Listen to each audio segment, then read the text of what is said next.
आमतौर पर हर कहानी की शुरुआत जन्म से होती है ना? पर ये कहानी कुछ अलग है। इसकी शुरुआत होती है एक मौत से, और वो भी किसी इंसान की नहीं, बल्कि दुनिया के सबसे बड़े ज्ञान के मंदिर की मौत से। जरा सोच कर देखिए, एक ऐसी आग जो एक दो दिन नहीं, एक हफ्ता भी नहीं, बल्कि पूरे 3 महीने तक, मतलब एक पूरे मौसम तक जलती रही। और उस आग में सिर्फ कागज नहीं जल रहे थे। नहीं, उसमें तो एक पूरी की पूरी सभ्यता के हजारों साल की समझ, उसकी बुद्धि, सब कुछ खाक हो रहा था। हाँ, पूरे 90 दिन। अंदाजा लगाइए कि वो किताबों का, उन पांडुलिपियों का कितना बड़ा, कितना विशाल ढेर रहा होगा। एक पहाड़ जैसा, जो 3 महीने तक आग को जलने के लिए ईंधन देता रहा। तो फिर सवाल यही उठता है ना, कि आखिर उन लपटों में खो क्या गया? ऐसा कौन सा खजाना था, ऐसा कौन सा ज्ञान था, जिसके जल जाने से हम शायद 1000 साल पीछे चले गए? तो चलिए, आज इसी कहानी की तह तक चलते हैं, और इस सफर की शुरुआत हम उसी तबाही से करेंगे, जो असल में एक अंत नहीं, बल्कि इस कहानी की शुरुआत है। देखिए, समझने वाली बात यह है कि वो सिर्फ किताबें नहीं थीं, वो तो हमारा भविष्य था, जो जल रहा था। सोचिए, आर्यभट्ट का शून्य, सुश्रुत की सर्जरी और बुद्ध की करुणा, ये सब उस धुएं में मिल रहे थे। ये वो आइडियाज थे जो शायद न्यूटन और कॉपरनिकस से सदियों पहले ही दुनिया की तस्वीर बदल सकते थे। तो अब चलिए थोड़ा समय में पीछे चलते हैं, इस आग से करीब 700 साल पहले, उस सपने की शुरुआत में जहां से इस कमाल की जगह की नींव रखी गई थी। ये जानना ना बहुत जरूरी है कि उस वक्त दुनिया कैसी थी। एक तरफ यूरोप था, जो डार्क एजेस में जी रहा था।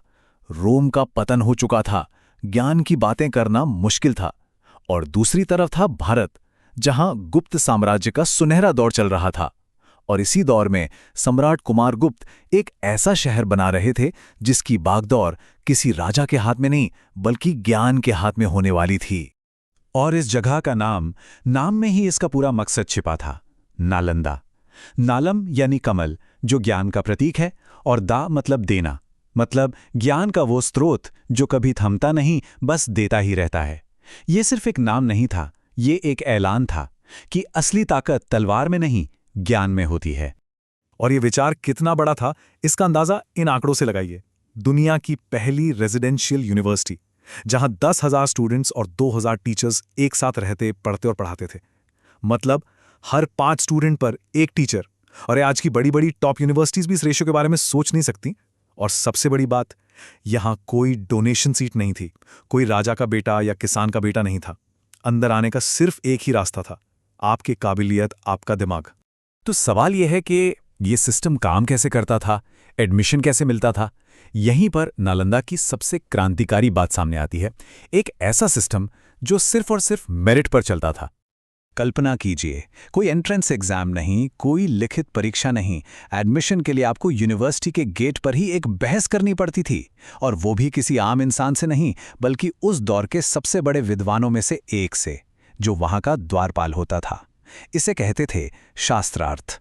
आपके तर्कों की, आपके ज्ञान की ऐसी परीक्षा होती थी कि बड़े बड़ों के पसीने छूट जाते थे।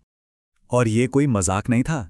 चीनी स्कॉलर हुएनसांग, जो खुद यहाँ पढ़े और पढ़ाते भी थे, उन्होंने लिखा है कि 10 में से 7 या 8 लोग तो गेट से ही वापस लौटा दिए जाते थे।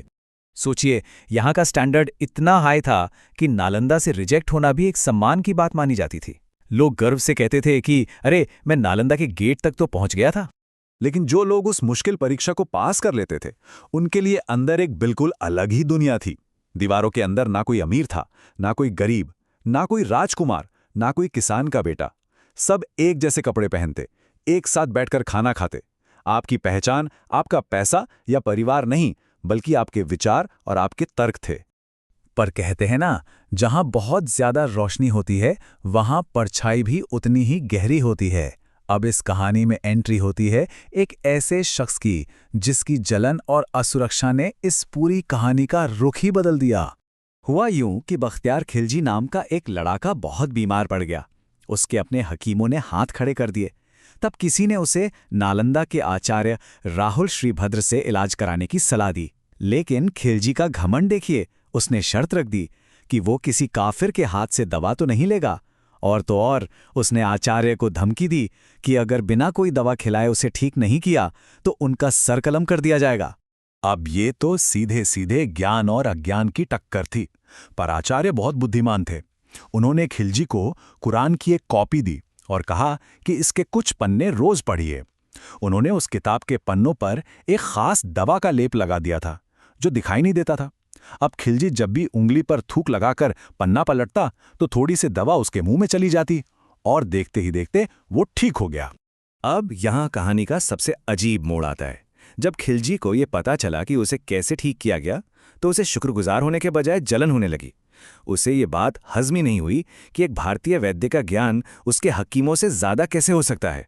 उसे ये ज्ञान अपनी ताकत के लिए खतरा लगने लगा और उसने फैसला किया कि वो इस ज्ञान को नहीं बल्कि ज्ञान के स्रोत को ही खत्म कर देगा। और फिर वही हुआ। खिलजी ने नालंदा में आग लगा दी। करीब 800 साल तक वो जगह खंडर बनी रही, गुमनामी में खोई रही। पर आप किसी इमारत को जला सकते हैं, किसी आइडिया को नहीं। आइडियाज मरते नहीं हैं। तो चलिए देखते हैं कि ये आइडिया दोबारा जिंदा कैसे हुआ। कई 100 सालों तक तो नालंदा के खंडहर दुनिया की नज़रों से ओझल रहे। फिर 1861 में एक ब्रिटिश आर्कियोलॉजिस्ट अलेक्जेंडर कनिंघम ने वेन्संग की लिखी डायरियों के सहारे उन खंडहरों को खोज निकाला। और फिर बहुत बाद में 2006 में हमारे पूर्व राष्ट्रपति डॉक्टर एपीजे अब्दुल कलाम ने एक सपना देखा, नालंदा को फिर से खड़ा करने का सपना। और ये सपना 2014 में सच हुआ जब नई नालंदा यूनिवर्सिटी ने काम करना शुरू किया। और डॉक्टर कलाम की ये बात कितनी सही है। उन्होंने कहा था कि नालंदा सिर्फ एक यूनिवर्सिटी नहीं, एक पूरी संस्कृति थी और हमें उसी ज्ञान की प्यास को वापस लाना है। मतलब मकसद सिर्फ एक बिल्डिंग खड़ी करना नहीं था, बल्कि उस माहौल को, उस जज्बे को फिर से जिंदा करना था जिसने नालंदा को नालंदा बनाया था। और यही हम इस कहानी के सबसे जरूरी हिस्से पर आते हैं। देखिए, नालंदा की कहानी सिर्फ इतिहास की किताब का एक पन्ना नहीं है। ये एक लड़ाई है, ज्ञान की लड़ाई, जो आज भी इसी पल हमारे चारों तरफ चल रही है। आज हमारा दुश्मन घोड़े पर सवार कोई बख्तियार खिलजी नहीं है। नहीं, आज का दुश्मन एक सोच है, एक विचारधारा है। वो सोच जो अज्ञानता और नफरत से पनपती है, और वो सोच आज भी हमारे बीच जिंदा है। ये वो धीमी सी आवाज है जो कानों में कहती है, जो आइडिया तुम्हारी समझ में ना आए वो तुम्हारे लिए खतरा है, जो तुमसे अलग सोचे वो तुम्हारा दुश्मन है। ये वही सोच है जिसने नालंदा को जलाया था और आज भी ये अलग अलग रूपों में हमारे सामने आती है।